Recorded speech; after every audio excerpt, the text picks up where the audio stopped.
ರಾಮಲಿಂಗಾರೆಡ್ಡಿ ಸಾಹೇಬರು,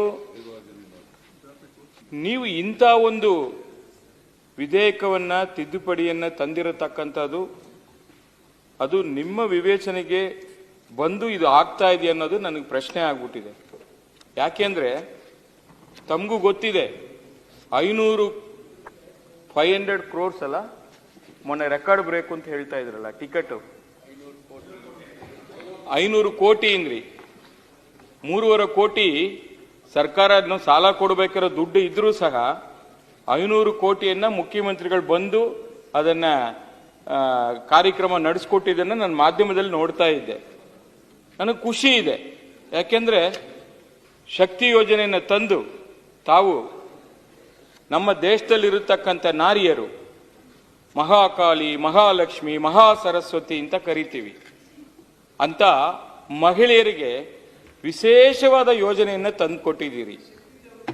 ಆ ಶಕ್ತಿ ಯೋಜನೆ ಯಶಸ್ವಿಗೆ ಕಾರಣಕರ್ತರು ಯಾರು? ಆ ಕಾರಣಕರ್ತರು ಯಾರು? ಅದೇ ಚಾಲಕರು.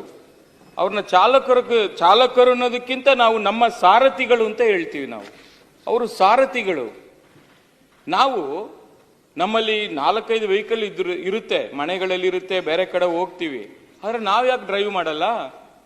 ನಾವ್ಯಾಕೆ ಚಾಲಕರನ್ನ ಇಟ್ಕೊಂಡು ನಾವು ಮುಂದಕ್ಕೆ ಹೋಗ್ತೀವಿ? ನಮ್ಮಲ್ಲಿ ಇರತಕ್ಕಂಥ ಟೆನ್ಷನ್ನು, ಅವ್ರು ಹೇಳಿದ್ರಲ್ಲ ಆಗ್ಲೇ BP ಇಂದ್ರು, ಬ್ಲಡ್ ಪ್ರೆಷರ್ಗೆ ಅರ್ಶನ ಕುಂಕುಮ ಎರಡೂ ಕೂಡ ನಮ್ಮ ಜಗತ್ತಲ್ಲಿ, ನಮ್ಮ ಹಿಂದೂ ಸನಾತನ ಧರ್ಮದಲ್ಲಿ ಯಾವ ತರ ನಾವು ಸ್ವೀಕಾರ ಮಾಡ್ತೀವೋ ಹಾಗೆ BP ಶುಗರನ್ನ ಸ್ವೀಕಾರ ಮಾಡುವಂತ ಒಂದು ಪರಿಸ್ಥಿತಿಗೆ ನಾವೆಲ್ಲ ಕೂಡ ಬಂದ್ಬಿಟ್ಟಿದೀವಿ ಮುಖ್ಯಮಂತ್ರಿಗಳೇ. ಅದರಿಂದ ಪ್ರತಿ ಕ್ಷಣದಲ್ಲಿ ಕೂಡ ಇಂಚಿಂಚಿಗೂ ಪ್ರೆಷರ್ನ ಇಟ್ಕೊಂಡು ಟೆನ್ಷನ್ ಲೈಫಲ್ಲಿ ಬದುಕಬೇಕಲ್ಲ. ಒಂದು ಫೋನ್ ಬಂದ್ರು, ಸಿಹಿ ಸುದ್ದಿ ಬಂದ್ರು ಟೆನ್ಷನ್ನೇ, ಕಹಿ ಸುದ್ದಿ ಬಂದ್ರು ಟೆನ್ಷನ್ನೇ. ಆ ಟೆನ್ಷನ್ ಫ್ರೀ ಆಗಬೇಕು ಅಂತೇಳಿ ನಾವು ಚಾಲಕರನ್ನ ಇಟ್ಕೊಂಡು ನಾವು ಮುಂದಕ್ಕೆ ಹೋಗ್ತೀವಿ ಕಾರುಗಳಲ್ಲಿ ಅಲ್ವಾ. ಬಸ್ಸುಗಳಲ್ಲಿ ಅವರು ಎಲ್ಲಿ ರಾಜ್ಯದಲ್ಲಿ ಎಲ್ಲಿ ಬೇಕಾದ್ರೆ ಹೋಗ್ಲಿ, ನೆರೆ ರಾಜ್ಯಕ್ಕೂ ಹೋಗ್ತಾರೆ, ನಮ್ಮ ರಾಜ್ಯದಲ್ಲಿ ಇರ್ತಾರೆ, ಬೆಂಗಳೂರಲ್ಲಿ ಸಂಚಾರ ಮಾಡ್ತಾರೆ. ಎಲ್ಲರನ್ನು ಸುರಕ್ಷಿತವಾಗಿ ಕರ್ಕೊಂಡು ಹೋಗಿ ಅವರು ಬೇಕಾದ ಜಾಗಕ್ಕೆ ಮುಟ್ಟಬೇಕಾಗಿದ್ರೆ ಅವರು ಕೂಡ ಬಹಳ ಟೆನ್ಷನ್ ಲೈಫಲ್ಲೇ ಕೆಲಸ ಮಾಡಬೇಕಾಗ್ತದೆ. ಅದು ಕಂಡಕ್ಟರ್ ಆಗಲಿ, ಡ್ರೈವರ್ ಆಗಲಿ, ಯಾರೇ ಆಗಲಿ, ನಿಮ್ಮ ಈ ಇಲಾಖೆಯ ಸಿಬ್ಬಂದಿ ವರ್ಗದವರು ಯಾರೇ ಇರಲಿ, ಬಟ್ ಅವರನ್ನ ತಾವು ಈ ತರ ಎಸ್ಮಾ ತಂದು 10 ವರ್ಷಕ್ಕೆ ಮುಂದುವರಿಸ್ತೀನಿ ಅಂತ ಹೇಳಿ ಇದಕ್ಕೊಂದು ಮಸೂದೆಯನ್ನು ತಂದಿರತಕ್ಕಂಥದ್ದು ಎಷ್ಟು ಮಾತ್ರ ಸರಿ? ನೀವು ಬಹುಮತ ಇದೆ, ನಿಮ್ಮ ಸರ್ಕಾರಕ್ಕೆ ಬಹುಮತ ಇದೆ, ನಿಮಗೂ ಬಹುಮತ ಇದೆ. ಆದರೆ ಮಾನವೀಯತೆಯ ದೃಷ್ಟಿಯಿಂದ ಸಹಮತನೂ ಬೇಕಲ್ವಾ? ಎಲ್ಲರ ಪ್ರೀತಿ ವಿಶ್ವಾಸವನ್ನ ಗೆಲ್ಲಬೇಕಲ್ವಾ? ಇದು ಎಷ್ಟು ಮಾತ್ರ ಸರಿ ಅನ್ನೋದು ನನ್ನ ಪ್ರಶ್ನೆ. ಬಹುಶಃ ಅದು ನಿಮ್ಮ ಇಲಾಖೆಯಲ್ಲಿ ನಿಮ್ಮ ಮಾತಿಗೆ ಯಾರು ಬೇಡ ಅಂತ ಹೇಳಲ್ಲ, ಆದರೆ ಇದನ್ನ ಮರುಪರಿಶೀಲನೆ ಮಾಡಬೇಕು. ಇದು ನನಗೆ ಯಾಕೋ ಸರಿ ಅಂತ ಅನಿಸಿಲ್ಲ. ಯಾಕಂದ್ರೆ ಅವರೆಲ್ಲ ಕೂಡ ಬಡಜೀವಿಗಳು, ಕಷ್ಟಪಟ್ಟು ಬೆಳಿಗ್ಗೆ ಬಂದು ಸಾಯಂಕಾಲವರೆಗೂ ದುಡಿದು ಹೋಗೋರು.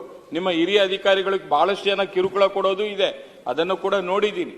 ಇಲಾಖೆಯಲ್ಲಿ ಬಹಳ ಜನ ಇದ್ದಾರೆ, ಕಂಪ್ಲೇಂಟ್ಸ್ ಬರ್ತಾನೆ ಇರ್ತದೆ. ಅಂತದ್ರಲ್ಲಿ ತಾವು ಕರೆದು ಮಾತಾಡಿ ಸ್ಪಂದಿಸಿದ್ರೆ ಅವ್ರು ಅದಕ್ಕಿಂತ ಏನು, ಸರ್ಕಾರಕ್ಕಿಂತ ಅವರೇನು ದೊಡ್ಡವರಲ್ಲ.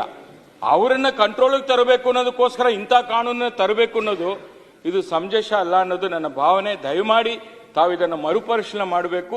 ಇದಕ್ಕೆ ಈ ಕಾಯ್ದೆ ಬೇಕಾ ಅನ್ನೋದನ್ನ ತಾವು ಯೋಚನೆ ಮಾಡಬೇಕು. ತಪ್ಪು ಮಾಡೋರಿಗೆ ಶಿಕ್ಷೆ ಕೊಡಬೇಕು, ಇಲ್ಲ ಅಂತ ಹೇಳಲ್ಲ. ಯಾವಾಗ್ಲೂ ಸ್ಕೂಲ್ ಮೇಸ್ಟ್ರು ಹೇಳ್ತಾ ಇರ್ತಾರೆ, ಕೈಯಲ್ಲಿ ಒಂದು ಏನು ಇಟ್ಕೊಂಡಿರ್ತಾರಲ್ಲಣ್ಣ, ಬೆತ್ತ, ಹೊಡಿತೀನಿ ಹೊಡಿತೀನಿ ಹೊಡಿತೀನಿ ಅಂತ ಹೇಳ್ತಾ ಇರ್ತಾರೆ, ಬಟ್ ಹೊಡಿಯಲ್ಲ. ಆದ್ರೆ ಮಕ್ಕಳಿಗೆ ಪಾಠ ಮಾತ್ರ ಚೆನ್ನಾಗಿ ಕಳಿಸ್ಕೊಡ್ಬೇಕಾಗ್ತದೆ. ಅಂತ ರೀತಿಯಲ್ಲಿ ನೀವು ಕೂಡ ಮಾಡಬೇಕು ಅಂತೇಳಿ ಈ ಸಂದರ್ಭದಲ್ಲಿ ತಮ್ಗೆ ನಾನು ಮರುಪರಿಶೀಲನೆ ಮಾಡಿ ಅಂತೇಳಿ ತಮ್ಮನ್ನ ಮನವಿ ಮಾಡ್ಕೋತಾ ಇದ್ದೀನಿ. ಮೊನ್ನೆ ಸಭಾಪತಿಗಳೇ, ಸಾರಿಗೆ ಸಚಿವರಾದಂಥ ಮಾನ್ಯ ಶ್ರೀ ರಾಮಲಿಂಗಾರೆಡ್ಡಿಯವರು ಏನು ಕರ್ನಾಟಕ ಅತ್ಯವಶ್ಯಕ ಸೇವೆಗಳ ನಿರ್ವಹಣೆ ತಿದ್ದುಪಡಿ ವಿಧೇಯಕವನ್ನು ಮಂಡಿಸಿದ್ದಾರೆ, ಇದನ್ನು ಪುನರ್ ಪರಿಶೀಲನೆ ಮಾಡಬೇಕಂತ ನನ್ನ ಕಳಕಳಿ ವಿನಂತಿ. ಯಾಕಂತಂದ್ರೆ ಈ ಒಂದು ವಿಧೇಯಕ, ತಿದ್ದುಪಡಿ ವಿಧೇಯಕ ಮೂಲಕ ಏನು ಎಸ್ಮಾ ಇತ್ತು ಅದನ್ನು 10 ವರ್ಷದನ್ನು 20 ವರ್ಷ ಮಾಡ್ಲಿಕ್ಕೆ ಹೊರಟಿದೆ. 10+10 ಅದೇ 10 ಇತ್ತು, 10 ಮತ್ತೆ ಇನ್ ಅಡಿಷನ್ 10 ಮಾಡ್ಲಿಕ್ಕೆ ಐತೆ. ಈ ಒಂದು ನಾನು ವಿಚಾರ ಏನಪ್ಪ ಅಂದ್ರೆ ನೌಕರರು ಯಾಕೆ ಸ್ಟ್ರೈಕ್ ಮಾಡ್ತಾರ? ಕಾರಣ ಇರಲಾರ್ದ ಸ್ಟ್ರೈಕ್ ಮಾಡ್ಲಿಕ್ಕೆ ಸಾಧ್ಯನೇ ಇಲ್ಲ. ಈಗ ಮೊನ್ನೆನೇ ಸ್ಟ್ರೈಕ್ ಆಗ್ಯದ. ಇಡೀ ರಾಜ್ಯದೊಳಗೆ ಎಲ್ಲ ನೌಕರದಾರಿಗೆ 7ನೇ ವೇತನ ಜಾರಿಗೆ ಕೊಟ್ರಿ. ಇವನ್ ಲೋಕಲ್ ಬಾಡಿಗೆ ಕೊಟ್ಟಿರಿ, ವಿಶ್ವವಿದ್ಯಾಲಯ ಎಲ್ಲರಿಗೆ ಕೊಟ್ಟಿರಿ.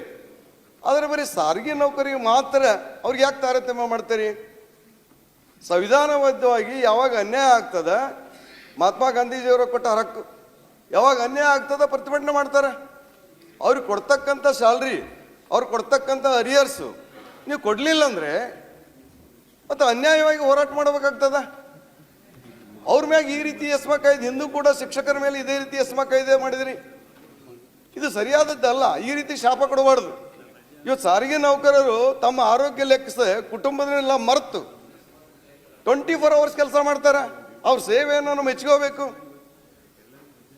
ಅದಕ್ಕೆ ಅವರು ಸ್ಟ್ರೈಕ್ ಮಾಡೋದು, ಹೋರಾಟ ಮಾಡೋದು ತಮ್ಮ ನ್ಯಾಯಯುತವಾದಂಥ ಹಕ್ಕುಗಳನ್ನು ಪಡ್ಕೊಳ್ಳಿಕ್ಕೆ. ನೀವು ಕೊಟ್ಬಿಡಿ ಸರ್, ಕೊಟ್ಬಿಟ್ರೆ ಯಾರು ಸ್ಟ್ರೈಕ್ ಮಾಡೋಕೆ ಹೋಗೋದಿಲ್ಲ. ಮತ್ತು ಅವ್ರು ಹೆಂಗೆ ಸಮಾಧಾನ ಮಾಡ್ತೀರಿ ಮಾಡಿ. ಅದ್ರ ಬದಲಿ ನೀವು ಎಸ್ಮ ಮಾಡಿ ಅವ್ರನ್ನ ಜೈಲಿಗೆ ಹಾಕ್ತೇನೆಂದ್ರೆ ಇದು ಭಾಳ ಉಗ್ರ ಕ್ರಮ ಆಗ್ತದೆ. ಮಾನವೀಯ ದೃಷ್ಟಿಯಿಂದ ದಯವಿಟ್ಟು ಇದನ್ನು ಪುನರ್ ಪರಿಶೀಲನೆ ಮಾಡಬೇಕಂತ ತಿಳ್ಕೊಂಡು ಮಾನ್ಯ ಸಚಿವರಲ್ಲಿ ನಾವು ವಿನಂತಿ ಮಾಡಿ